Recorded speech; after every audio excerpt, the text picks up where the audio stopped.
Welcome to Recruiting Central here on IndyStar.com. I'm Jeff Rabjohns alongside Kyle Neddenrip. Good to be with you again. A lot of news has happened in college basketball recruiting, a little bit in college football recruiting over the last month. Certainly August is a very interesting time. Players get done with their big AAU schedules in July. Then in August you start to see a lot of them take unofficial visits and even start to commit. A lot of news has happened. We'll take you through all the key points.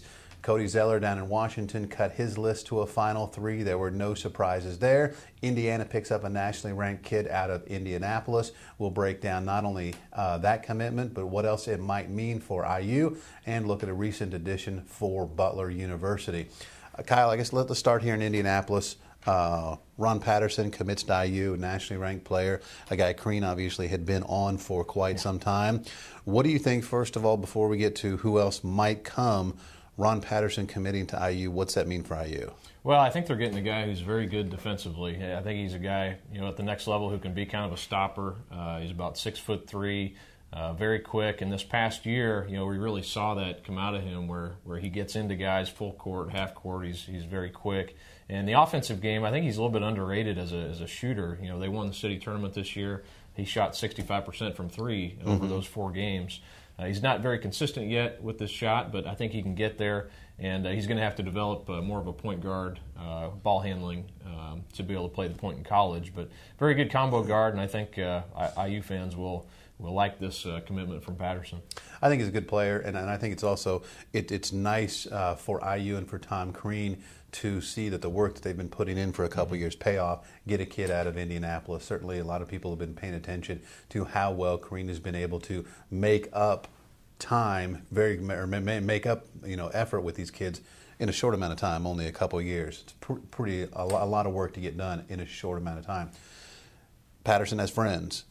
Who do you think might come with him? Well, the obvious choice is Jeremy Hollowell, and I had a chance to talk with him a little bit a few days ago. He said IU is helped by this commitment, but it doesn't make him want to commit today. He's still going to decide probably between Ohio State and IU. Those aren't his finalists, but those are his favorites right now, and you have to think it's going to end up being one of those two. Early, a few weeks ago, he said, I might commit before the season starts. Now he's kind of backed off of that, said it's probably going to be after the season, possibly during the season. But as we've seen, guys commit and then things happen. The dominoes start falling. Kids get nervous. Their spots are going to get taken up. So it's possible it could happen before that. But I think Jeremy's kind of content on kind of sitting back, taking a couple more visits. Maybe seeing who else is out there. But at this point, it looks like Ohio State or IU helped by this Patterson commitment. Patterson obviously was a big deal. Perhaps it might be possible that a guy who didn't commit, that just picked his finalist, made as big a news as anybody has made in the state of Indiana in a while, before they actually announce their decision, when they just say, here are my finalists. Obviously, we're talking about Washington big man Cody Zeller, younger brother of 2 former Mr. Basketballs, came out in last month and said his finalists are Indiana, Butler, and North Carolina. And I don't think anybody is surprised by any of this. Everything that I heard, that you heard, I think that most people have heard, even going into July, was he likes North Carolina, where his brother plays. Butler has a real shot, and he's seriously interested in IU. Yeah. Well, what happened? Those are his final 3. Right. Very interesting race, I think, coming up between those 3 schools for this kid of this caliber. Yeah. I think, and the only surprise was early on, is he really interested in Butler? Is that going to be one of his finalists? Turns out it was. So like you said, not any huge shock that those are his 3. And at this point, I don't know. I think it's 33%, between all 3 of them. It's hard to know, where he's leaning. I'm sure he's getting him slotted in his head, but I think until he takes these official visits and sees what all these schools are about, I think it really is still up in the air where he's going to end up. Yeah, I think that's very true. Some people, I think, were kind of surprised when they heard Butler and thought, is that really a contender? Yes, Butler's really a contender. I could see Cody Zeller going to North Carolina. I could see him going to Indiana. I could see him going to Butler. None of those 3 would surprise me at all, whatsoever.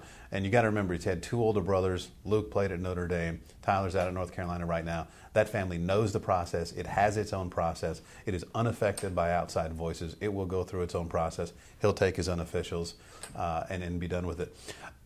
One last thing to look at, Branden Dawson. A lot of people thought the very talented player out of Gary was a Purdue lean. A lot of people expected him to go to Purdue. Didn't go to Purdue, ends up picking Michigan State. Pretty big coup for Tom Izzo.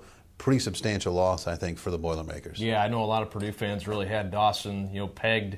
He's coming here, and we kind of heard throughout July maybe Michigan State was gaining ground. You heard Izzo was at all of it, saw him at some of these games Dawson was playing in.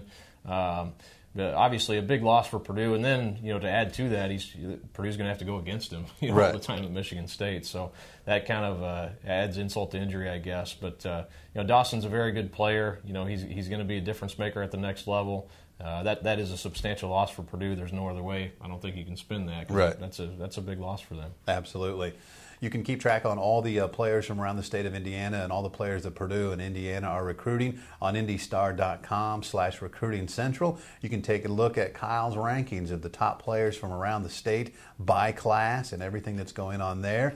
You can also pick up the paper every Friday. Take a look at Kyle's recruiting notebook. Obviously, we've had a lot of basketball through the summer with a lot of the things that are going on with AAU. As we get more into the fall, he'll have even more football-related information every Friday in the recruiting notebook. So make sure to take a look at that. Also, tune in every Thursday for the high school football show that Kyle will be hosting throughout the fall. Once again, for Kyle Nedenrip, I'm Jeff Rabjohns. Thanks for watching Recruiting Central here on indystar.com.